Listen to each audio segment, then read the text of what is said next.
July 27, 1944. Near Saint-Denis-Lagoste in Normandy, France, an 88mm shell tore through the Sherman tank's armor with a sound like screaming metal. For the 5 men trapped inside that steel box, it should have meant certain death.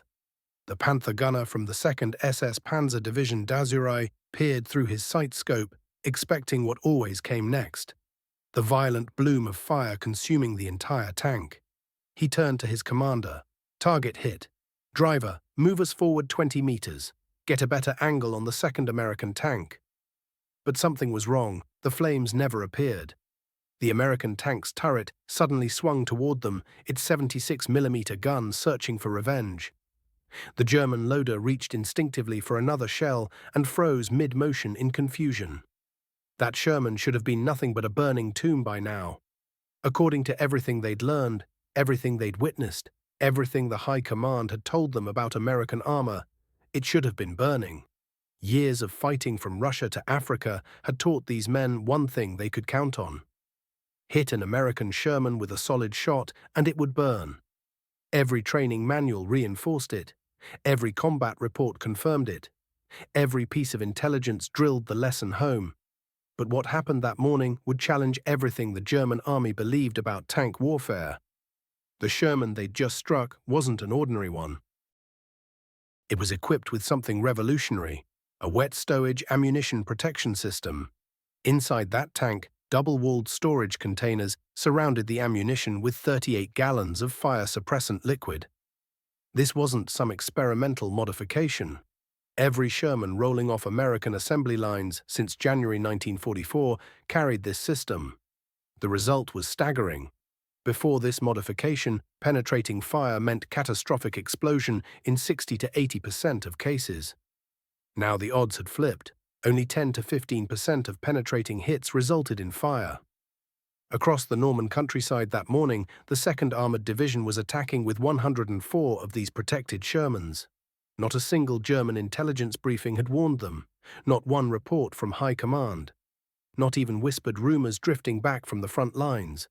The German army had no idea their core tactical assumption about American tanks had become dangerously, fatally outdated. The path to this moment had begun in disaster.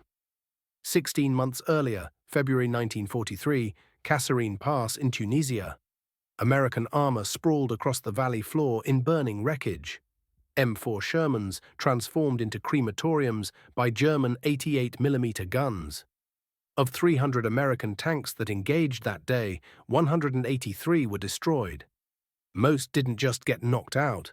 They burned completely, trapping crews inside. Investigators documented the horror with cold precision. The British Operational Research Section found that 65% of destroyed Shermans burned from end to end. American studies showed even grimmer numbers, up to 80% in some battles. Each fire meant entire crews killed in seconds by the roaring inferno.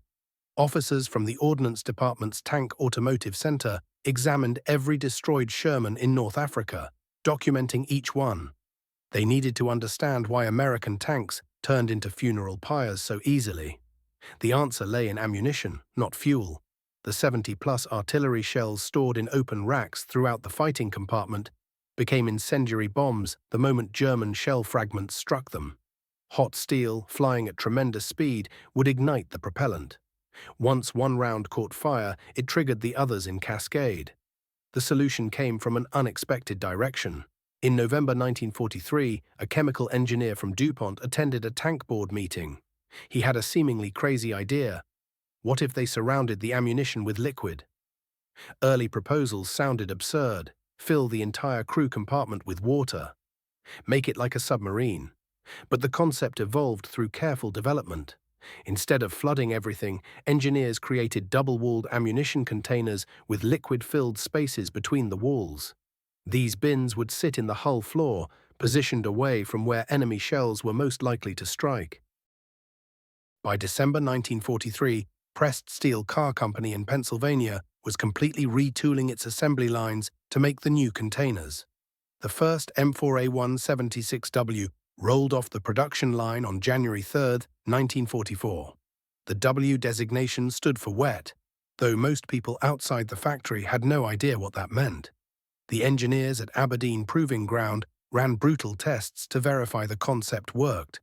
They fired captured German 75mm and 88mm guns directly at ammunition bins. The results were unmistakable.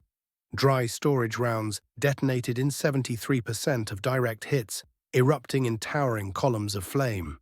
Wet storage rounds caught fire in only 15% of cases, producing small puffs of smoke that the surrounding liquid quickly smothered.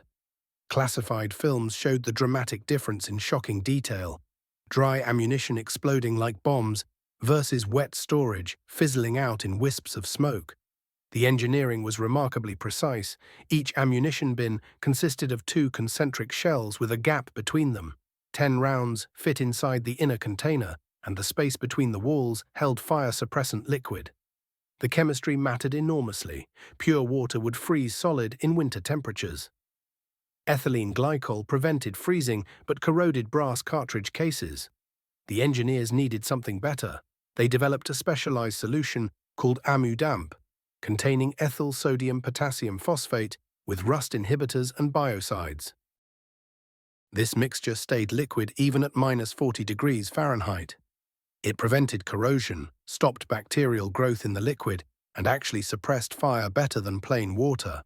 Each tank required initial filling through specialized ports, then periodic checks to ensure levels stayed adequate. The M4A175W variant carried 100 rounds in floor storage, plus 4 more ready rounds nearby, protected by 37.1 gallons of this life-saving fluid. The 76mm version stored 71 rounds with 36.6 gallons of protection. Adding this system cost £900 extra, but saved lives. By April 1944, 130 of these new tanks had arrived in England. The 2nd and 3rd Armoured Divisions each received 52 of the protected Shermans. Deployment to combat got delayed because crews needed training on the new 76mm gun, and ammunition supply chains had to be reorganized. These tanks didn't make it to the D-Day beaches. Instead, they saw their first combat on July 25, 1944, during Operation Cobra. The operation kicked off at 9:38 in the morning, with the heaviest aerial bombardment ever thrown at tactical targets. After the smoke cleared from carpet bombing, American armor poured through the gap at St. Lo. The 2nd and 3rd Armored Divisions led the way, carrying their first generation of wet-stowage Shermans into European combat. The Panzer Lehr Division, devastated by the bombing, positioned surviving Panthers in ambush spots, hoping to catch the American advance at close range. German after-action reports, captured when their headquarters got overrun, showed growing confusion among the officers. Panthers were scoring direct hits on Shermans at good firing distances. The shells were penetrating. They could see the impacts, yet many targets kept fighting or withdrew under their own power instead of erupting into flames as expected. The German crews didn't realize they were facing M4A176W and M4A175W variants from the 67th and 33rd Armored Regiments. Tanks they thought they'd destroyed came back into action within 48 hours after field mechanics patched them up. When Shermans did burn, investigation showed German shells had typically hit the engine compartment, not the ammunition storage areas. The protection system was working precisely as designed. German defensive strategy depended on calculations of American tank losses that no longer held true. When Sherman survived at these unexpected rates, counterattacks launched based on faulty assumptions met stronger American opposition than anticipated. The engineering innovation represented exceptional wartime achievement. Each ammunition storage bin used precisely manufactured double-walled steel containers with exactly 1 1/2 inch gaps separating inner from outer walls. Each gap contained roughly half a gallon of suppressant liquid per 10-round cell. The whole development process, from concept to production, happened with remarkable speed by military standards. Initial tests using plain water occurred in October 1943 and proved the concept worked. But problems emerged immediately. Cold weather made pure water freeze solid. Brass cartridge cases corroded when submerged. Stagnant water developed bacterial growth. Adding ethylene glycol solved the freezing issue but actually worsened corrosion. Engineers kept refining until they developed amu-damp, a solution containing ethyl sodium potassium phosphate plus corrosion inhibitors and biocides. This liquid remained fluid down to -40 degrees, prevented all forms of corrosion, killed any bacteria attempting growth, and delivered fire suppression that exceeded expectations. When enemy shell fragments penetrated a bin, the liquid would flood out in seconds, soaking any exposed ammunition propellant before it could ignite. If some propellant did catch fire, the surrounding liquid prevented flames from spreading to neighboring rounds. A tank hit this way might suffer serious damage, but instead of becoming a total loss, it returned to service after field repairs. Meanwhile, at Kummersdorf Proving Ground in Germany, technical intelligence specialists were analyzing captured American armor. They examined M4A1 tanks from the 1st Armored Division, captured back in February 1943 at Sidi Bou Zid in Tunisia. German technical reports documented everything about Sherman design with meticulous detail: armor thickness, engine specifications, transmission characteristics, and ammunition storage locations.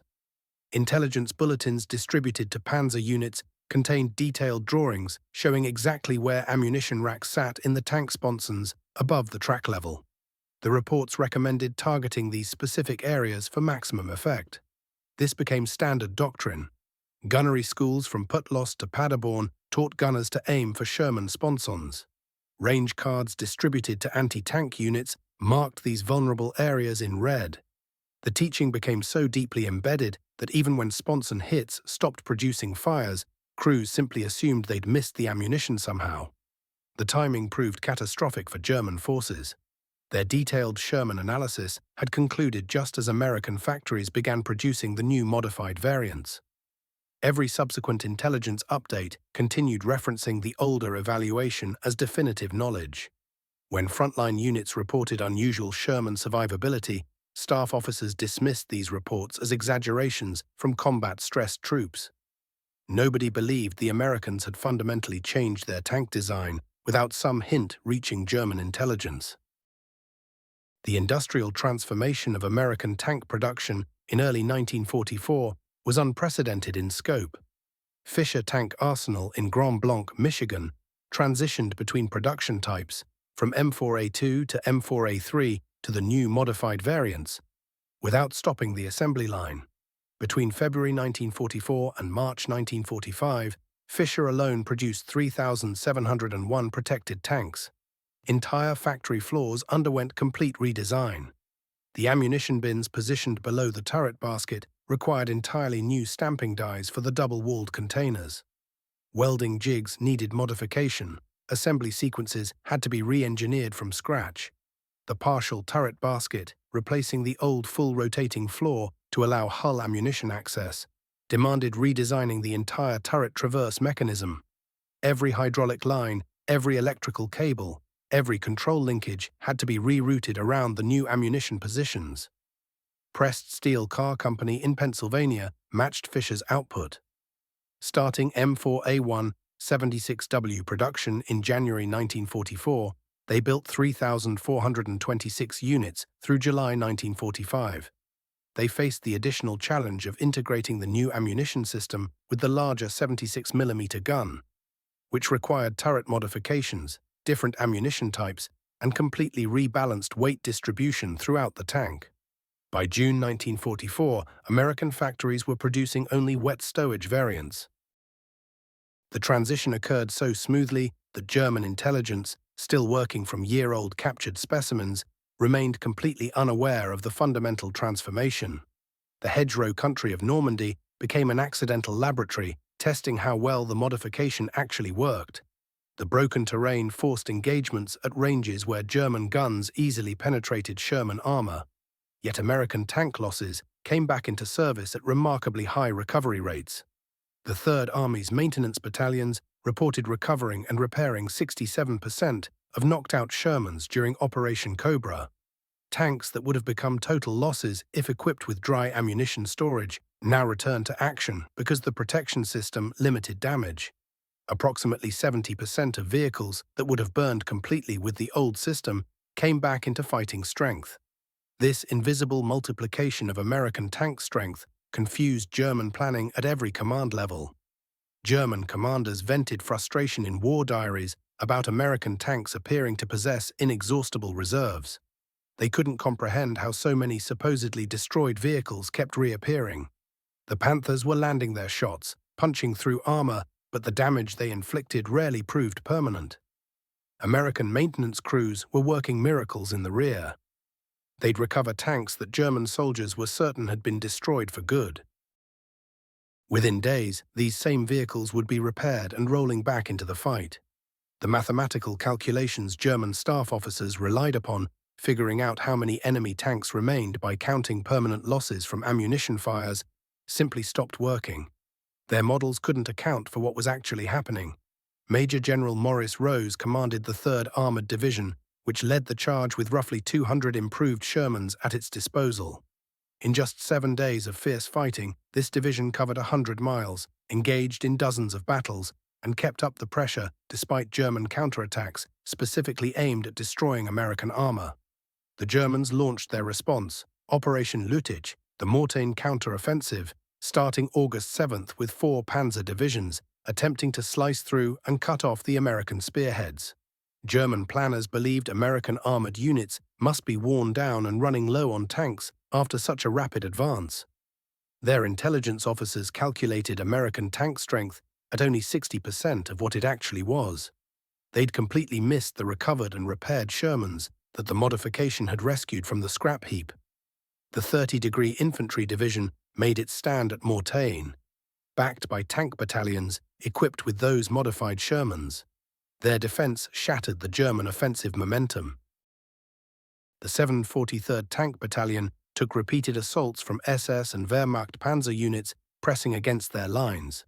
Despite taking numerous penetrations through their armor, the battalion held together and kept fighting throughout that 6-day battle. Then came September 1944, and the Battle of Araucourt offered history a crystal-clear demonstration of what had changed.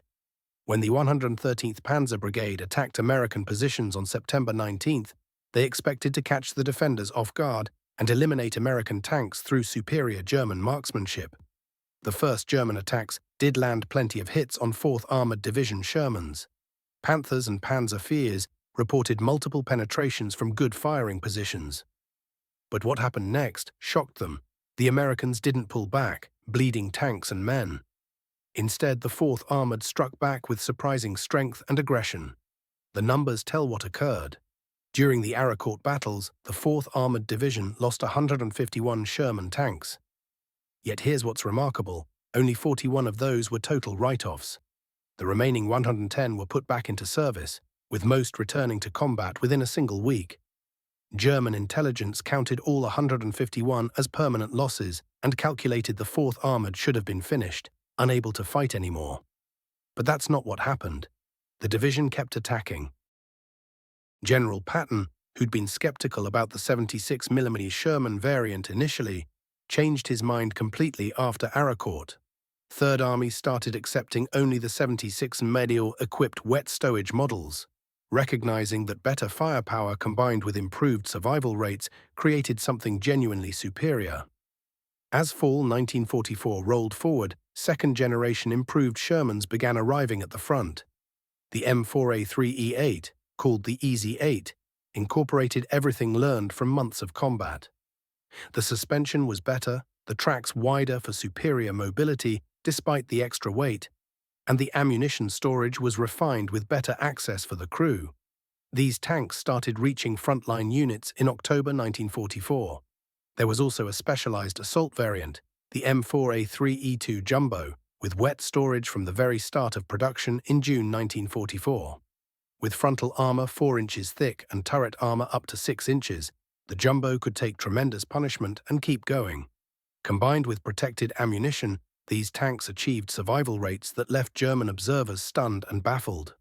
By November 1944, First Army had deployed 105 M4A3E2s scattered across various tank battalions. Third Army fielded 90 Jumbos in 6 separate battalions. These tanks spearheaded attacks on fortified positions, absorbing hits that would have destroyed entire companies of the earlier Sherman models. Operation Watch am Rhein, Germany's final desperate offensive in the West, began December 16, 1944. It was built on flawed intelligence about American armored capabilities. German planners assumed American tank losses would follow the patterns established back in 1943. The entire operation's success depended on rapidly destroying American armored reserves. German commanders calculated that concentrated panzer attacks striking one American tank unit at a time would eliminate them piecemeal. These calculations were based on the traditional Sherman vulnerability they'd always faced. When the protected Shermans survived at rates nobody expected, the operational timeline fell apart. SS Obersturmbannführer Joachim Peiper's combat group, spearheading the 1st SS Panzer Division's assault, encountered this reality near Stoumont on December 19. His Panthers achieved numerous penetrations on 743rd Tank Battalion Shermans at close range. Yet the Americans kept fighting back. In post-war interrogations, Peiper expressed deep frustration that American tanks continued fighting after taking hits that should have killed them. The 761st Tank Battalion, the African-American Black Panthers, demonstrated these advantages throughout 183 straight days of combat, including the Ardennes fighting. Staff Sergeant Reuben Rivers, later awarded the Medal of Honor posthumously, showed what survivability could mean. His tank took 2 direct hits on November 19 that penetrated the hull. The ammunition didn't ignite. Rivers continued fighting despite his wounds. His crew survived impacts that would have killed every man in earlier Sherman models. As 1945 opened, German forces were capturing intact wet-stowage Shermans with increasing frequency. German Operation Northwind resulted in capturing numerous M4A3 75WW tanks from the 43rd Tank Battalion near Hatton in January. German crews operated these captured vehicles for several days without understanding the liquid-filled ammunition containers they carried.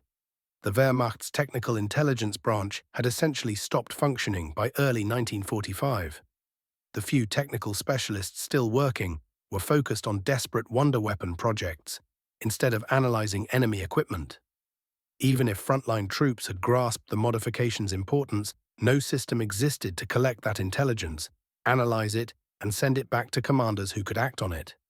The U.S. Army's Operations Research Office documented everything afterward in their study, OROT 117, showing the transformation. Standard Shermans burned in 60 to 80% of penetrating hits.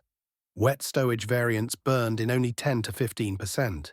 This reduction multiplied American armor effectiveness invisibly. Take a tank battalion with 50 Shermans taking 30 penetrating hits. With dry storage, 18 to 24 would burn and be lost. With wet stowage, only 3 to 5 would burn, leaving 25 to 27 repairable. The battalion stays effective instead of getting wiped out and rebuilt. Across the entire European theater, this mathematical advantage accumulated strategically. Conservative estimates suggest the modification prevented burning in at least 1,000 tanks. That's 5,000 trained crew members preserved. That's dozens of battalions maintaining combat power. German planning never accounted for any of these realities. Every operational plan used obsolete information about Sherman vulnerability. This systematic error, repeated thousands of times, contributed directly to German defeat. Post-war interrogations and memoirs confirm this massive intelligence gap existed. Not a single German account from the war years mentions recognizing this modification. Otto Carius, who destroyed over 150 enemy tanks, wrote extensively about fighting Shermans and Tigers in the mud, without mentioning unusual fire resistance. Ernst Bachmann's famous account of his defensive stand never showed surprise at Sherman's surviving hits. Unit histories compiled by veteran associations show the same pattern. Stories from Panzerlehrer, 2nd SS Panzer, 116th Panzer Division contain no recognition of improved Sherman survivability. These aren't official histories subject to censorship. These are private memories shared among the men who fought. The wet stowage intelligence failure stands as one of modern warfare's most complete intelligence breakdowns. Multiple factors created this blind spot. When Germans technically evaluated Shermans, they were using captured specimens from before the modification existed. By the time wet-stowage Shermans were fighting, German forces were conducting defensive operations with limited chances for systematic technical intelligence collection. Organizational dysfunction prevented observations from the field from reaching analysts. German technical intelligence was split between competing agencies with poor communication between them. These constraints meant captured vehicles immediately went into service instead of being carefully studied. Overconfidence in German technical superiority reduced any perceived need for detailed analysis of enemy equipment. The modification's invisibility proved decisive. It didn't change how the Sherman looked. It didn't require new tactics. It didn't announce itself. When intelligence officers searching for dramatic changes missed the subtle revolution occurring inside American tanks, the story offered profound lessons. Technical intelligence demands constant updating. The enemy faced yesterday may not be the enemy encountered today. Innovation doesn't need to be revolutionary to prove decisive. Evolutionary improvement addressing specific problems often exceeds dramatic redesigns. For military engineers, the modification exemplifies effective design thinking. Identify the specific problem, develop a practical solution, implement across production. The modification deployable immediately might surpass the perfect solution, requiring years of development. Intelligence services find cautionary lessons about blind spots in analysis. The enemy capability seeming impossible might be the one proving decisive. In warfare, where information functions like ammunition, intelligence failure proves as deadly as mechanical failure. The Sherman tank wet storage ammunition system reduced catastrophic fire probability by 75% and preserved thousands of Allied lives. Yet its greatest success was staying hidden from German forces through the crucial final year of World War II. From introduction in January 1944 through war's end in May 1945, every major American armored operation deployed substantial numbers of improved Shermans. German forces encountered them from Operation Cobra straight through the Reich's final defense.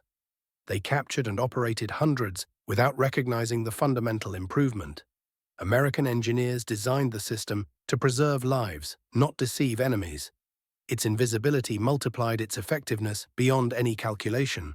The modification validated American design philosophy. Practical solutions implemented quickly proved superior to German pursuit of technical perfection.